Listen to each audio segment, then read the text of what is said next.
Wondering what centers in your music room to practice melody might look like? Keep watching for specific examples.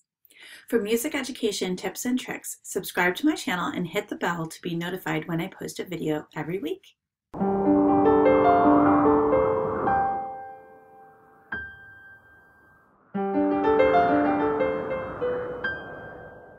Hi there, I'm Aileen Miracle from the blog Mrs. Miracle's Music Room. I'm an educator who's been teaching for 20 years and I'm very passionate about sharing ideas that work in the elementary music classroom. This video is for you if you're trying to figure out how to use centers in your music classroom. I've blogged about these ideas and I've also shared some of these ideas as I've presented workshops, and I'm excited to share with you today. In my last video, which I will also link to below, I talked about a formula for figuring out which centers to use. I'm going to use that same formula today to talk about melodic centers you could use. So we'll be talking about instruments, technology, manipulatives, and assessment. So for center number 1 with instruments to practice So Me, you could have students figuring out a known song such as Seesaw on barred instruments. So you could have on a sheet of paper on a music stand, you could have the stick notation for Seesaw with tas and titis and then the so's and me's underneath. And then the students have to figure out how to play Seesaw, knowing that So and Me are a skip apart. So you might tell them that So starts on G, and they have to figure out that Me is E and then figure out how to play Seesaw. And then for your kiddos that are doing really well with this, if they play it for you and time isn't up at the centers yet, you could give them another task, like a challenge. Maybe they have to play Seesaw starting on C, or maybe they have to play Seesaw starting on A if you put the F sharp bar on the instrument. For center number 2, for technology, you could use a game that practices So and Me on your smartboard. I have a freebie in my store, which again I'll link to below, for So Me, where students have to transfer their knowledge of stick notation to staff notation, and I'll show you that right now. All right, so with this file, you can go to view and full screen so that it looks like a PowerPoint on your smartboard or on your computer. And then students can look at this stick notation pattern and figure out which one of the fish is the corresponding staff pattern. So if they choose this one right here, it says, good job choosing the correct pattern, touch the starfish to see the next pattern, and it goes on. Now with this file, there are, let me see here. Yep, there are 3 different patterns that students can figure out. And if, for example, a student doesn't get it correct, like if they choose this one here, it says, that doesn't quite match, touch the coral to try again. And then they could choose the correct one. And the students could take turns at the smartboard choosing the answers.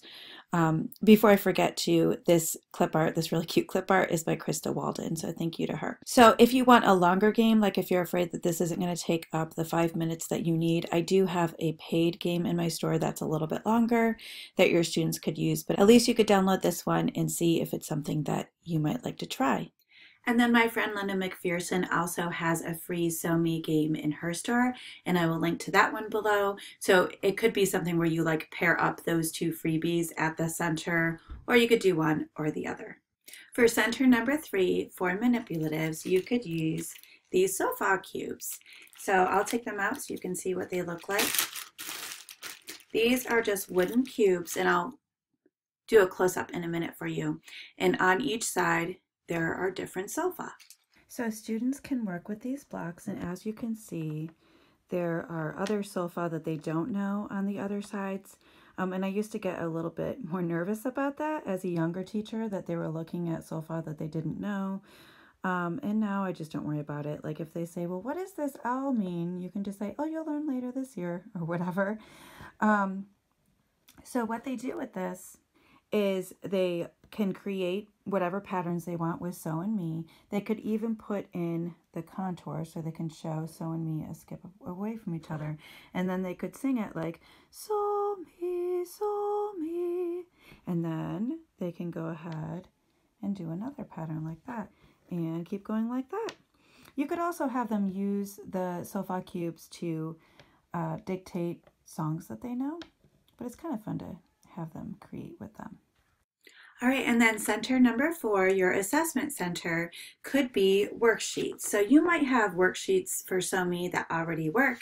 I do have some if you're looking for some for SoMe where you could actually copy these double-sided, so spaces are on one side and lines are on the other, and you're just saying, are they able to look at the pattern on a 3-line staff and then copy it onto the staff next to it.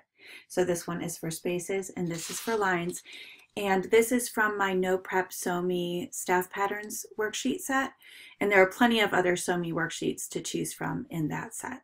And the nice thing about doing worksheets at this assessment center is that you don't have to be anchored there. With these 4 centers, you could just kind of rotate and float around and make sure that everyone is on task and that nobody has any questions. And then I'm going to show you one more idea just in case you want to add a center or there's one of the centers that I've mentioned that you're not able to do. I have these foam shapes, and I believe I've purchased these both through Amazon and at Target. And the idea of this is you could take the shapes that are all, the same shape. In this case, it would be hearts, and you could put staff notation on them. And this could work for anything, not just SoMe. So I have the staff notation on the hearts, and then all the other shapes, pretty much anything else that's not a heart, I have stick notation. And then the goal is for students to match up this stick notation with the staff notation with their group. And then if they still have time, they could sing through the patterns. This is a great way to work on their literacy, and it's a lot of fun. So just an overview again of the centers. I mentioned 5 different centers you could do. There were instruments where students could figure out how to play a known song such as Seesaw on instruments. Technology where they play a game on the smartboard, and I mentioned a couple of free ones that you could try out.